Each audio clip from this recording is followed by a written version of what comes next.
దాన్ని సమభావంతో ఆలోచించి మనం ముందుకెళ్దాం. ఇంకొక పక్క మనలో ఏ కోశాన కూడా అహంకారం ఉండకూడదు, అరాచకం అనేది ఎక్కడా కనిపించకూడదు. ఈ రాష్ట్రంలో అశాంతికి చోటు అనేది లేకుండా ముందుకు పోవాల్సిన అవసరం ఉంది. రాష్ట్ర ప్రజలందరికీ హామీ ఇస్తున్నా, సీఎం వస్తున్నాడంటే చెట్లు కొట్టేయడం, లేకపోతే రోడ్లు మూసేయడం, షాపులు బంద్ చేయడం, పరదాలు కట్టుకోవడం అవన్నీ ఉండవు. సీఎం కూడా ఒక మామూలు మనిషిగానే వస్తా, అందరితో కలిసి ఉంటాం. నేను సీఎంగా ఉన్నా, మా మిత్రుడు పవన్ కళ్యాణ్ గారు ఏ హోదాలో ఉన్నది కూడా రేపు అనౌన్స్ చేసుకుంటాం. మేమందరం కూడా సామాన్యమైన వ్యక్తులుగానే వస్తాం మీ దగ్గరికి, మీలో ఒక వ్యక్తిగా ఉంటాం. మాకు హోదా సేవ కోసరం తప్ప పెత్తనం కోసరం కాదు. ఆ విషయం ప్రజలందరికీ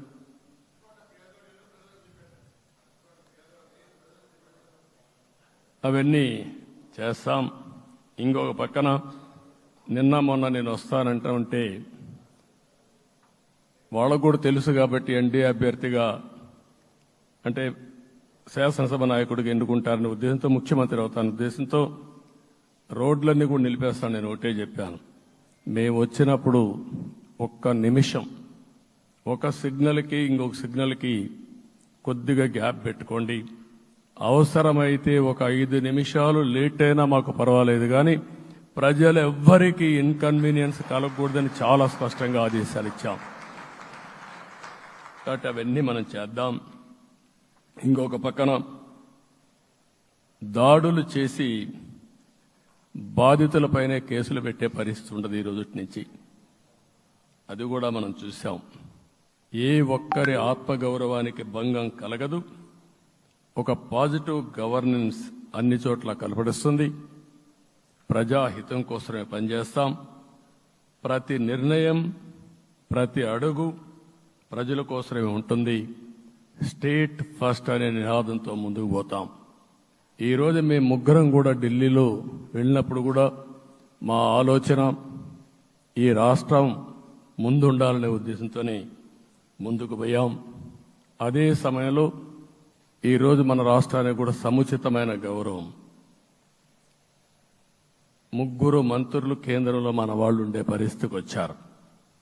ఒక పక్కన రామ్మోహన్ నాయుడు శ్రీకాకుళం ఎంపీ, ఆయన కేంద్రంలో మంత్రి పదవి, కేబినెట్ పదవి వచ్చింది.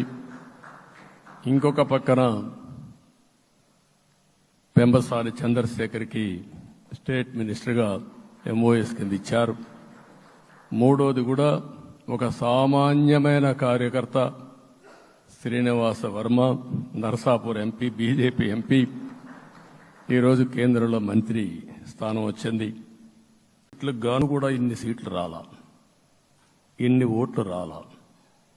ఈరోజు మనం చూస్తే 175 సీట్లకు గాను 164 సీట్లు గెలిచాం.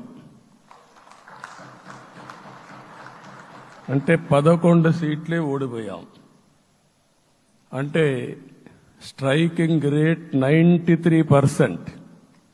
అంటే మామూలుగా 93% రావడం అనేది దేశ చరిత్రలోనే అరుదైన అనుభవం ఇది. అలాంటి అనుభవం ఇక్కడ చూపించారు. ఓటింగ్ కూడా 57% ఓట్లు వేశారు. మనకు 50% ఓట్లు వేస్తే ఎక్కువ అనుకుంటాం. అలాంటిది 57% ఆవరేజ్గా ఈ రాష్ట్ర ప్రజానీకం మనల్ని ఆశీర్వదించారంటే మనలో ఎంత బాధ్యత పెరిగిందో మనం ఒక్కసారి గుర్తుపెట్టుకోవాల్సిన అవసరం ఉంది. జిల్లాల వారిగా, పార్లమెంట్ల వారిగా విశ్లేషిస్తే శ్రీకాకుళం క్లీన్ స్వీప్, 7కు 7 గెలిచాం. విజయనగరం అన్నీ గెలిచాం. అరకు 2-3 ఎన్నికల్లో మనం గెలవకుండా ఈసారి ఎన్డీఏ అభ్యర్థులు చూస్తే 7కు 5 గెలిచాం. మన దురదృష్టం పార్లమెంటు పోయింది. అక్కడి నుంచి వైజాగ్ 7కు 7 గెలిచాం. అనకాపల్లి 7 గెలిచాం. దెన్ తూర్పుగోదావరి, కాకినాడ, అమలాపురం, రాజమండ్రి, నరసాపురం, పక్కన వస్తే ఏలూరు, మచిలీపట్నం, కృష్ణా, గుంటూరు, నరసరావుపేట, బాపట్ల, అన్స్టాపబుల్ 7 గెలిచాం. అక్కడి నుంచి నెల్లూరు ఒక్క ఒంగోలులో బ్రేక్ పడింది, ఒక 2 సీట్లు పోయినాయి. అక్కడి నుంచి నెల్లూరు 7 గెలిచాం. తిరుపతి 7 గెలిచాం. కానీ దురదృష్టం పార్లమెంటు పోగొట్టుకున్నాం. చిత్తూరు ఎప్పుడు ఇన్ని సీట్లు గెలవాలి, 7 గెలిచాం. అక్కడి నుంచి రాజంపేటలో 7 గెలిచాం.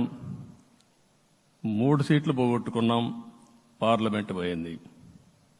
అక్కడి నుంచి మీరు చూస్తే చరిత్రలో ఎప్పుడూ గెలవని విధంగా కడపలో 7 గెలిచాం మనం. ఆ తర్వాత అనంతపురంకి వస్తే క్లీన్ స్వీప్ 7 గెలిచాం. హిందూపూర్లో 7 గెలిచాం. నంద్యాల ఎప్పుడూ ఊహించని విధంగా 7 గెలిచాం. ఆ తర్వాత కర్నూలుకు వస్తే 7 గెలిచాం. నేను ఈ 11 మందిని కూడా అదే మారిగా జనసేన మిత్రులు పవన్ కళ్యాణ్ గారు 21 సీట్లు తీసుకొని 21 గెలిచాడు.